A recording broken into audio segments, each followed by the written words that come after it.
राधे राधे प्यारे दर्शकों, doctor Manish your host.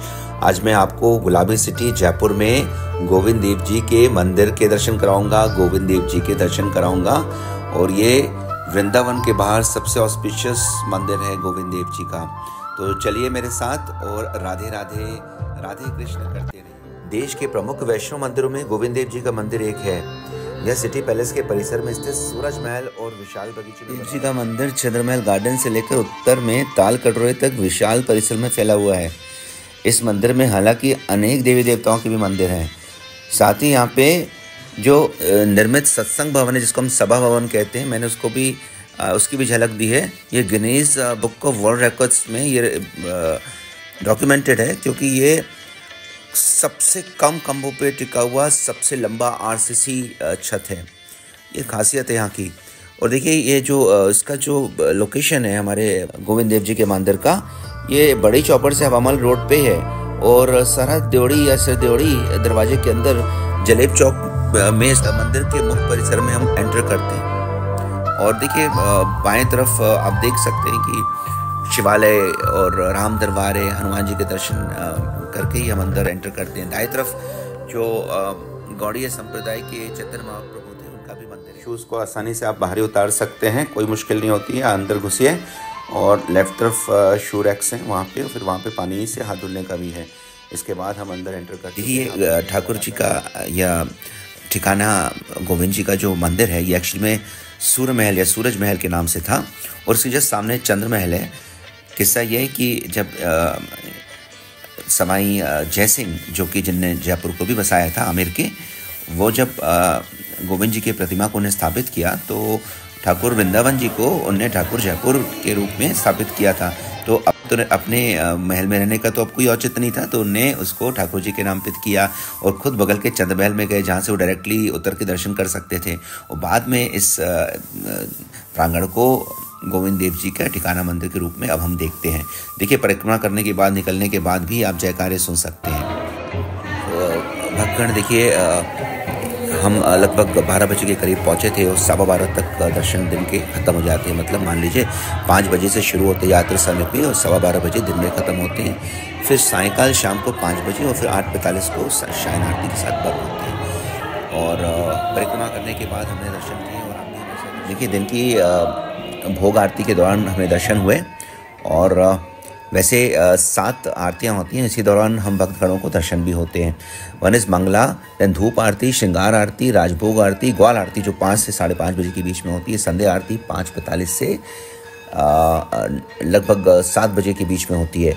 वो शयन आरती जो लास्ट में होती है वो 8 से 8:30 के बीच में ज़्यादातर दिनों में कंप्लीट हो जाती है। क्या आपको पता है कि जो गोविंद देव जी की विग्रह हैं, कैसे इसकी स्थापना और कैसे इनका निर्माण हुआ?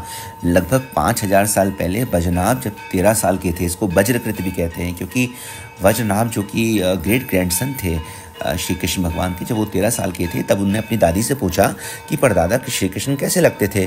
दादी जिन्होंने कृष्ण को साक्षात रूप में देखा था, उन्होंने जैसे जैसे कृष्ण का छवि का वर्णन किया, वैसे वैसे वज्रनाभ ने मूर्तियाँ बनाई। लेकिन पहली मूर्ति में सिर्फ पैर श्री कृष्ण जैसे बने, दूसरे में धड़ या वक्षस्थल और तीसरे में चेहरा। ये तीनों मूर्तियां बाद में, या तीनों विग्रह बाद में मदन मोहन, गोपीनाथ और गोविंद देव कहलाई। और एक और ऐतिहासिक तथ्य है, जिसमें 16वीं सदी में संत चैतन्य महाप्रभु भागवत पुराण में वर्णित स्थानों की खोज करते हुए वृंदावन पहुंचे और टीला से उन्होंने अपने शिष्यों के साथ इस मूर्ति को खोज निकाला। बाद में उनके शिष्यों ने भगवान की प्रतिमाओं की सेवा की और उसी के आसपास कुछ 100 साल बाद, 150 साल बाद जो मुगल आक्रांत आए थे, तुर्क आक्रांत आए थे, उनने देवी देवताओं के मंदिर उनको खंडित करना शुरू किया। तब चैतन्य के गौड़ी संप्रदाय के शिष्यों ने भरतपुर और अलग अलग जगहों पे इन मूर्तियों को छिपाना शुरू किया। और बाद में महाराजा सवाई जयसिंह द्वितीय, जिनने जयपुर का भी निर्माण किया है, ने गोविंद की प्रतिमा को अपने संरक्षण में लिया। और जयपुर में स्थित ये चंद्र महल के सामने जो सूरज महल जो उनका अपना था, तो गोविंद ठाकुर वृंदावन के थे। परंपरा के अंतर्गत वो अब जयपुर के ठाकुर थे, तो उनने अपने महल में उनको स्थापित किया और उनने अपना चंद्र महल बनाया। और ऐसी जगह उनने अपने चंद्र महल को बनाया जिससे वो सीधे मूर्ति के दर्शन कर पाए। गर्भगृह में विशाल चांदी के पाट पर श्याम वर्णीय गोविंद, राधा, उनकी सखी और लड्डू गोपाल आदि की प्रतिमाएं हैं। भगवान गोविंद का विशेष अवसरों पर विशेष श्रृंगार किया जाता है।